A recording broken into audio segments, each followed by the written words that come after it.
আমি আপনাদেরকে একটা আওয়ামী লীগের 5টা কুকুরের ভিডিও প্লে করে শোনাচ্ছি। ভিডিওটা আপনারা মনোযোগ দিয়ে শুনবেন। 1,000 কোটি টাকা আমাদের ঢাকার একটা সম্ভবত 1,000 কোটি টাকা আমাদের বাংলাদেশের যিনি প্রধান উপদেষ্টা তিনি ইসরায়েলকে সহযোগিতা দেয়।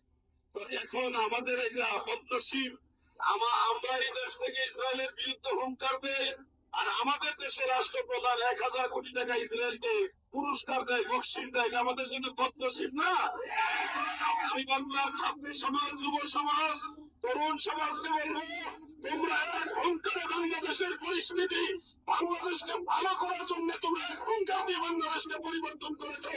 তোমরা আবার এক হুঙ্কার দেওয়ার জন্য প্রস্তুত হও। এই বাংলাদেশ থেকে ইয়াহুদ এবং নাসারাদের দলালদেরকে তাড়িয়ে আল্লাহর ঈদের প্রতিনিধিদেরকে বসাতে হবে।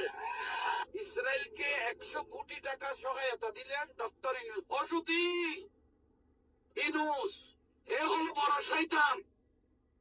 এই গ্রামীণ ব্যাংকের টাকা লইরে অনেক স্বামীর ঘর ছাড়া হইলে এরকম অনেক বউ আছে, ঠিক না?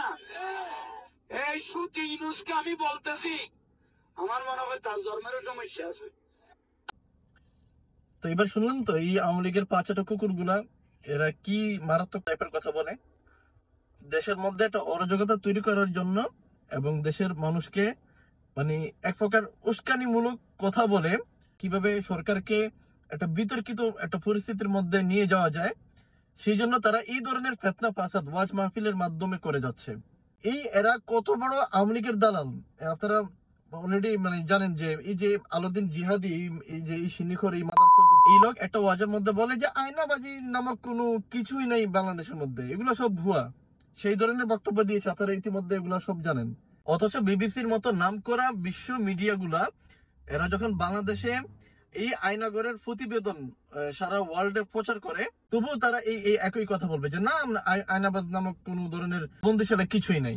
এখন এই আলাউদ্দিন জিহাদিকে আমি প্রচার করতে চাই, তুমি যেই এলিগেশন আনছো ডক্টর ইউনূসের বিরুদ্ধে, তুমি বলতে চাচ্ছ যে এই ডক্টর ইউনূস গোপনে ইসরায়েলিকে বিভিন্ন আর্থিক সহায়তা দেয়। তো তুমি এই কথাটা কোন তথ্য প্রমাণের উপর ভিত্তি করে এই এলিগেশনটা আনছো, সে তথ্য প্রমাণ জাতির কাছে উপস্থাপন করবা।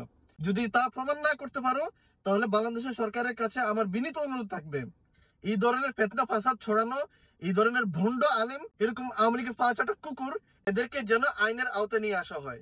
ওয়াজ মাহফিল সহ বিভিন্ন সোশ্যাল মিডিয়ায় তারা যে এই ধরনের ফেতনা ফাসাদ দিনের পর দিন ছড়াচ্ছে, এটা কিন্তু বাংলাদেশের জন্য একটা বড় রকমের বিপদ ডেকে আনবে।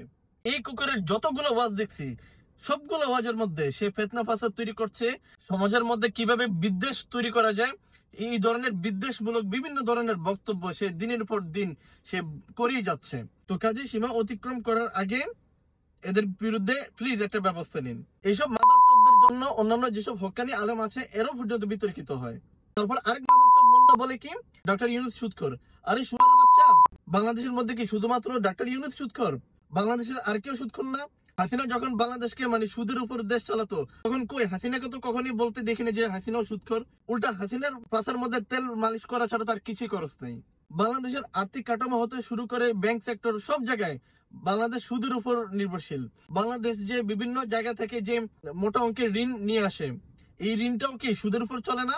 তো কাজে বাংলাদেশের পুরো সিস্টেমটাই হচ্ছে সুদের উপর। সেখানে তোরা একতরফা ভাবে নুন থেকে পানি খসলেই সুদখোর বলে গালিগালাজ করস। তো কাজেই এই ধরনের বিদ্বেষমূলক কথাবার্তা ছড়িয়ে মানুষের মধ্যে একটা ফেতনা ফাসাদ তৈরি করে কোনো লাভ হবে না। দিন শেষে কোনো না কোনো একদিন সত্য উন্মোচন হবেই। তোরা এবার যতই মানুষের ধর্মীয় অনুভূতিকে ব্যবহার করে এইসব যে ভণ্ডামি করস, এই ভণ্ডামি গুলো ছেড়ে সঠিক পথে চলে আস, মানুষের সেবায় নিজেকে আত্মনিবেদন কর। আর না হলে ওই আওয়ামী লীগের যে অবস্থা হয়েছে, তোদেরকেও ফিডায় ল্যাংটা করে দাড়ি টাড়ি যা আছে এগুলো সব শেভ করাই, মাথা একদম বেল করে দিয়ে ল্যাংটা করে এরপর ইন্ডিয়ার মধ্যে পাঠিয়ে দিব। কথাটা মনে রাখিস।